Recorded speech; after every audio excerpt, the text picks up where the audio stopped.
Good morning and welcome to lesson 10.2.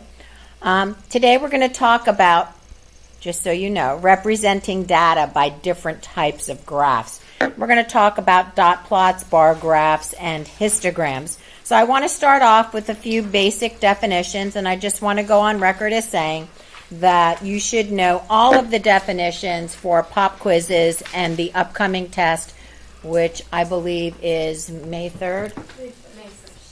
May 1st? Is that what it says? Wednesday, May 1st. Wednesday, May 1st. Okay, so that will cover all of Chapter 10. So let's go through our definitions here again. The range is the difference between the highest and the lowest number in a data set. So if I said on last week's algebra test, my highest grade was 100 and my lowest grade was a 60, the range for the test would be a 40-point range, okay?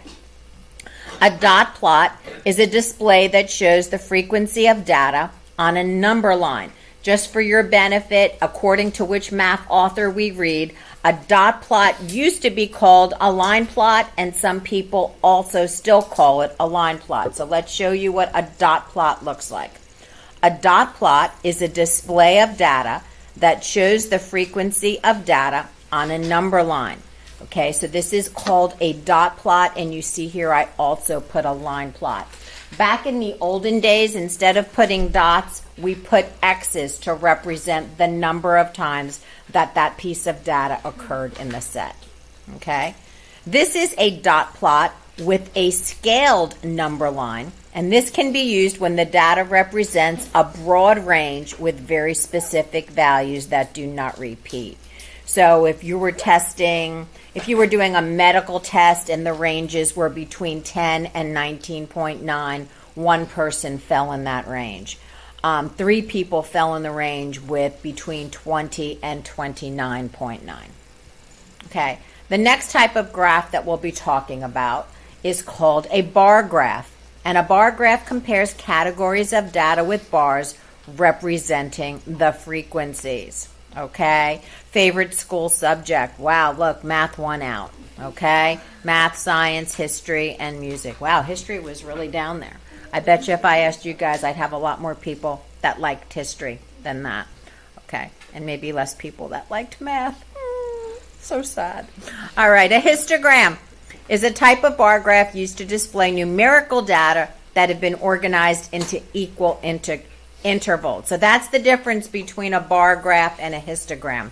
A histogram has specific intervals. Okay, so if you were shopping for TVs and you were looking at different price ranges.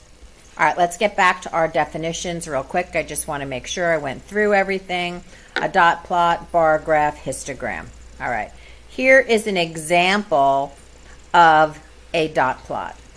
Okay, and so I just went ahead and took a survey. So we could do a survey right here now, and let's just go ahead and do that for our class and see what it looks like.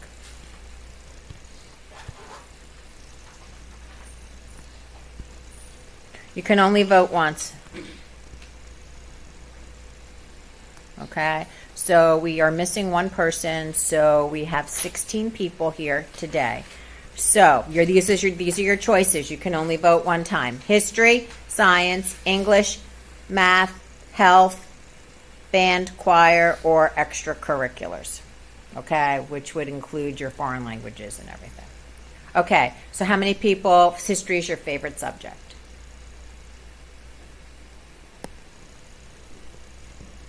How many people, science is your favorite subject?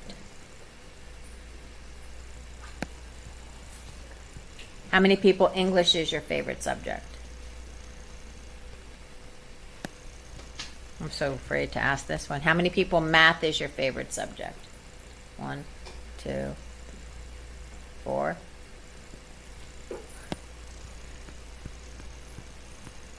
How many people, health is your favorite subject?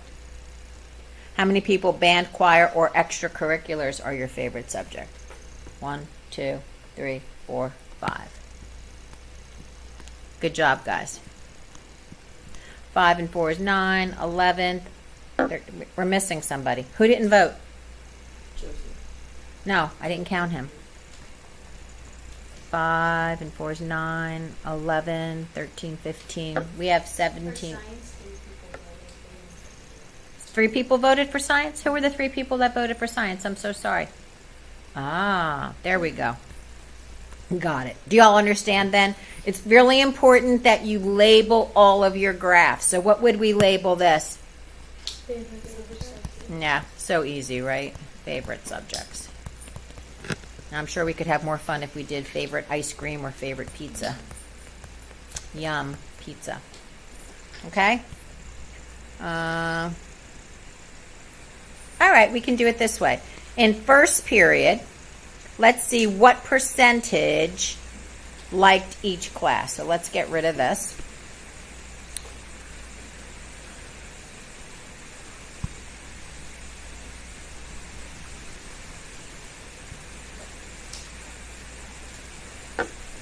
So we have history.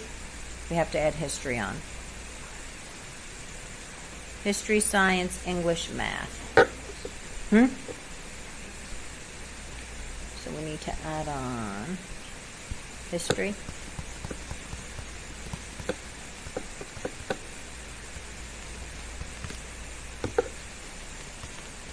And English. Okay, so here's ours up here. So for history and English, we had 2 out of 16. So everybody change that to a percentage. For math, we had 4 out of 16. For science, we had 3 out of 16. And for band and choir, excuse me, pardon me, 5 out of 16. So what percentage of students liked what? So these are some of the things, fun things that you can do once you have a dot plot or a histogram or a bar graph, is we can ask all kinds of silly questions. For science, what was the percentage? Round it to 2 decimal places. Anybody? No. 18.75%. You did 3 divided by 16 and got a decimal. How do you change a decimal to a percent? Multiply by 100 or move the decimal point over 2 places. Math, 4 out of 16. That's an easy one. You should do that in your head. 25%. Thank you. Band and choir, 5 out of 16. Good job. History.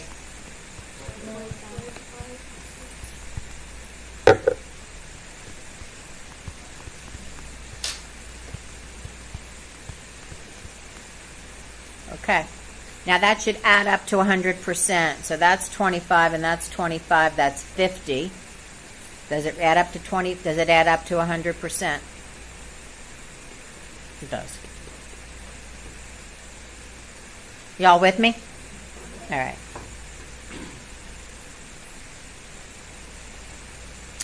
This table shows the number of students who attended a tutoring program each day over the past 4 weeks of school.